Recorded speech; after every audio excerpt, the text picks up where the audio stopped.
Assalamualaikum and very good morning. My name is Masha and Salsabiela Menhat from Faculty of Maritime Studies, Universiti Malaysia, Terengganu.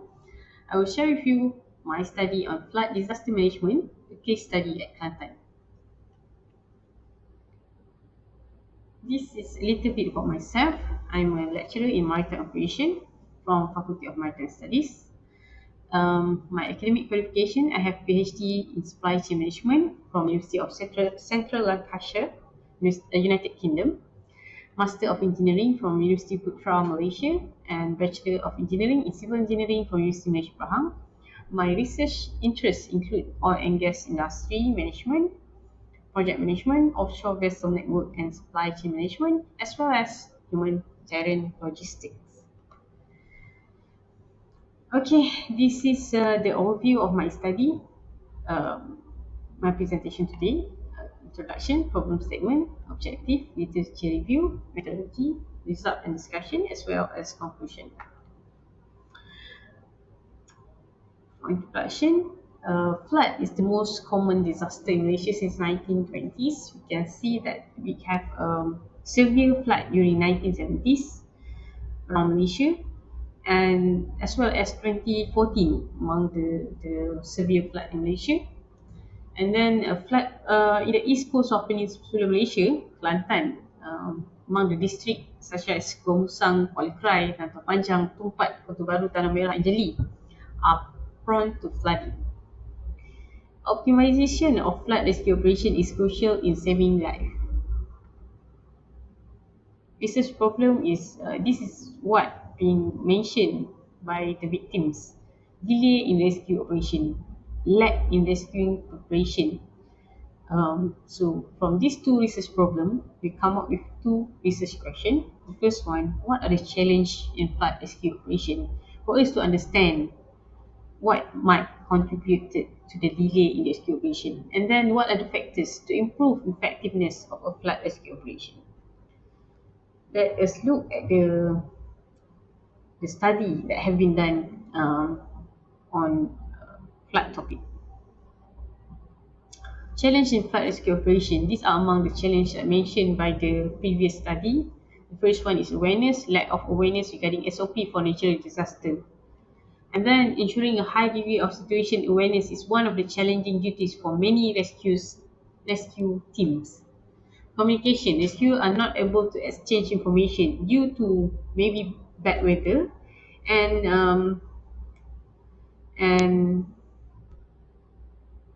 communication device. And then communication was especially important in viewing the coordination of all agencies involved, except the asset were not enough to move the flood victims. They were unable to request any backup or additional vehicles to conduct rescue mission. Officers who had been appointed as the committee could not do their jobs because they themselves were the flood victims. This is so unfortunate that the victim itself, the rescuer itself, are the victim. And then other challenges include flood currents can be dangerous and hindering the rescue operations. Some of agencies stated that they were not familiar with the route to the affected village. Factors that affecting flood rescue operation include command and control. It's an important factor in any disaster management. Through proper command and control, rescue resources can be effectively allocated. These resources can be involve uh, transportation, rescue boat, as well as personnel in the rescue operation. More human resource committed to rescuing operation increase operation productivity. To conduct an efficient rescue operation, rescue personnel, police officer, and everyone else engaged may have to move quickly to affected area. Coordination plays a vital role in disaster management. The process of combining a number of diverse activities in flood rescuing into a single arrangement is how coordination is achieved.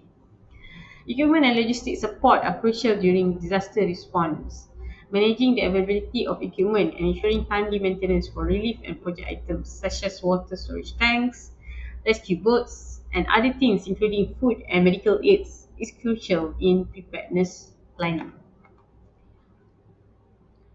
So to achieve our research objective and to answer the research question, this are the method that we use because this is the pilot study. We use semi-such interview involving Kelantan Police Department and Kelantan Fire and Rescue Department. We use thematic analysis to analyze the response from the participants, and we could identify the challenge in flood rescue operation as well as factors that affecting flood rescue operation to improve its effectiveness. So now we go to result and discussion. These are the demographic profile of respondent. We have 3 from Royal Malaysia Police, then we have 2 from Fire and Rescue Department. So altogether 5 respondents for this interview.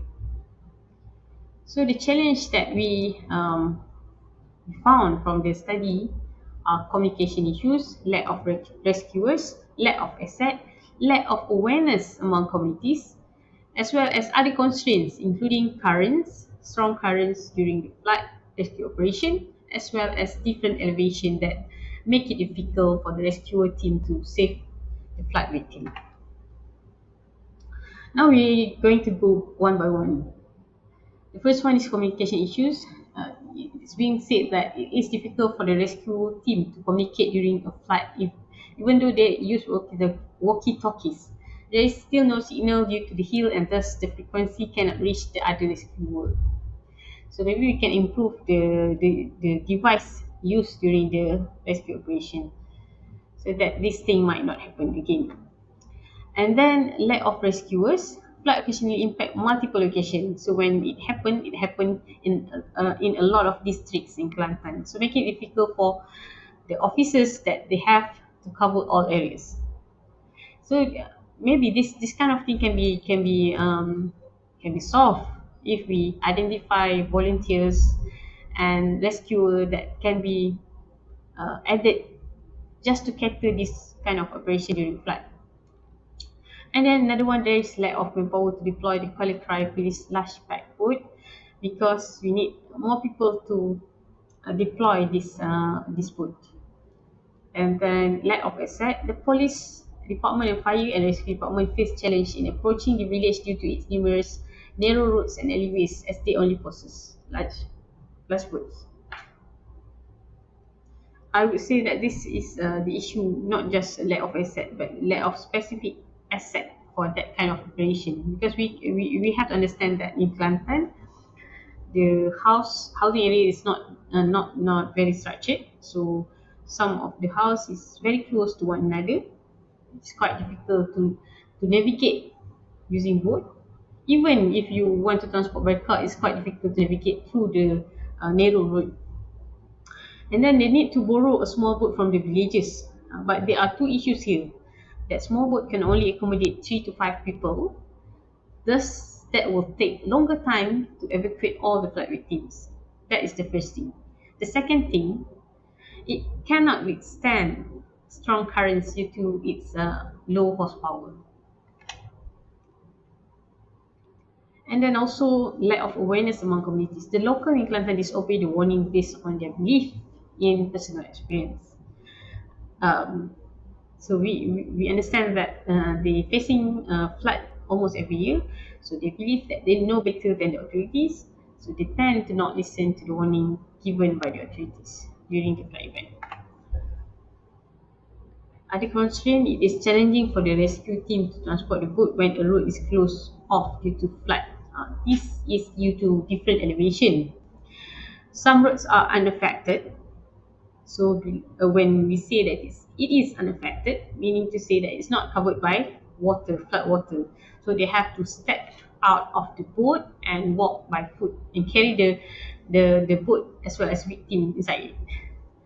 And then facing the forceful currents, which test our mental strength, we must push the boat with passenger inside and also assess the water depth.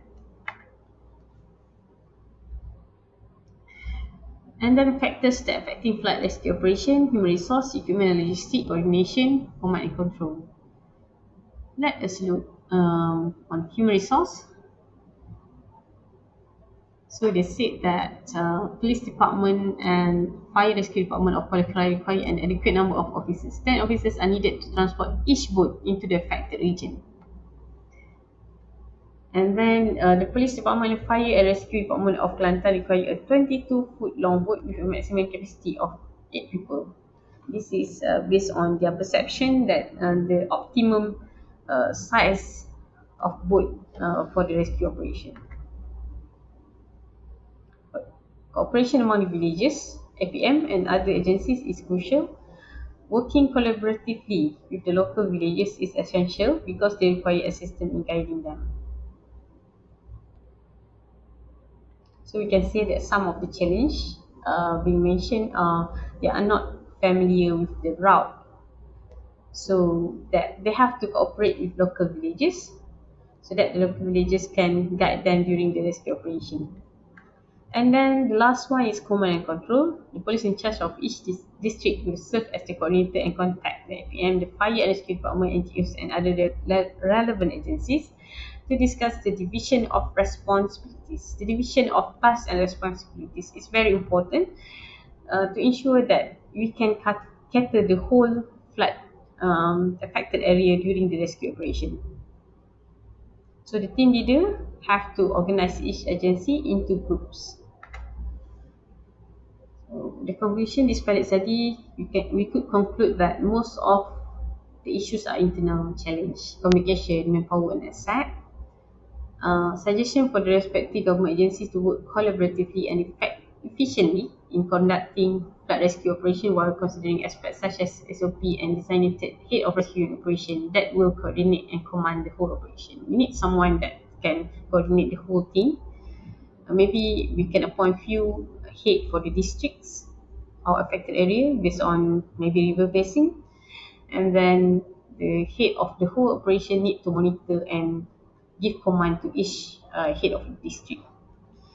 Considering the frequency of flood in Malaysia, various studies could be conducted while considering different elements such as available routes, because different water depth will result in different route during flood rescue operation. Like the challenge we mentioned earlier, some of the road is not covered by water, so they have to step out of the boat and walk by foot to the next destination where it is covered by water.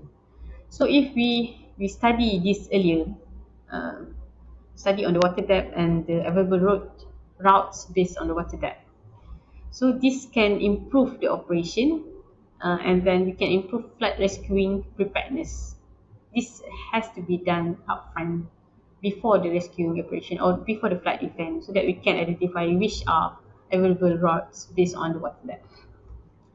That's all from me. Thank you and hope you enjoy the whole session.